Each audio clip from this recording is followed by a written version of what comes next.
Damai sejahtera dari Allah Bapa itu yang melampaui segala akal dan pikiranmu dalam Kristus Yesus Tuhan kita. Amin. Umat yang dikasihi dalam nama Yesus Kristus, setiap helai di rambut kita Tuhan tahu berapa jumlahnya. Kemanapun kita bersembunyi, bahkan di dalam kegelapan malam pun Allah dapat melihatnya. Oleh karena itu tidak ada lagi manusia yang tidak bersembunyi daripada Tuhan. Nah, di dalam pergumulan, di dalam setiap jalan-jalan hidupnya, bagaimana Allah yang melihat, Allah juga yang melindungi. Oleh karena itu, Nats hari ini buat kita adalah undangan pemazmur kepada kita, di mana dia melihat hanya Allah lah tempat perlindungan dalam kitab Mazmur 34 ayat 4. Muliakanlah Tuhan bersama-sama dengan aku, marilah kita bersama-sama memasyurkan namanya. Ini adalah pengalaman iman daripada Daud sendiri ketika dia di daerah Filistin. Pada saat itu orang-orang Filistin sangat tidak menyukai Daud dengan kejadian ketika Daud mengalahkan Goliat. Dan juga ketika Daud dalam pelarian dia sampai ke daerah Filistin. Dan saat itu orang Filistin masih mengingat dia. Tetapi ketika dia ditangkap, bahkan mungkin nyawanya sudah terancam, disinilah Daud diberikan hikmat daripada Allah sendiri.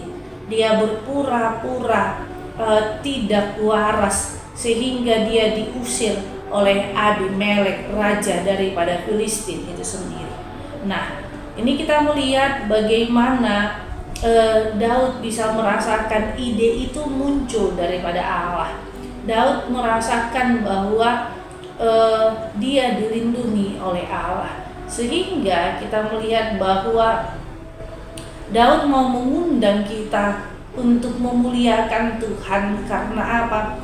Karena memang jiwa itu yang dilindungi oleh Tuhan. Sehingga kita yang dikasihi dalam nama Yesus Kristus, dalam sebuah tulisannya Sahat Gultom mengatakan let's media sosial more Bible. Artinya apa? Marilah kita menghilangkan bagaimana proses kita untuk bermedia sosial dan kita lebih mencintai Alkitab. Karena media sosial bisa merusak jiwa kita, tetapi Alkitab bisa menyegarkan jiwa kita. Nah, di dalam sinilah kita mau diarahkan oleh Daud memuliakan Tuhan ketika jiwa kita bersorak-sorak dengan firman Tuhan. Ketika kita memasyurkan nama Allah. Artinya apa? Nama Allah yang begitu kuat di dalam hidup kita. Amin. Kita bersatu dalam doa. Terima kasih Tuhan buat anugerah-Mu. Biarlah kami semakin merasakan cinta kasih Allah dalam hidup kami. Berkati setiap umat-Mu dalam setiap aktivitasnya. Berkati setiap anak-anak. Biarlah Tuhan yang memberikan pertumbuhan kepada mereka. Umat yang sedang sakit penyakit, Tuhan yang menyembuhkan mereka. Inilah doa kami dalam nama Yesus Kristus, kami berdoa padamu. Amin. Anugerah Tuhan Yesus Kristus dan kasih Allah dan persekutuan Roh Kudus itulah yang menyertai kita. Amin.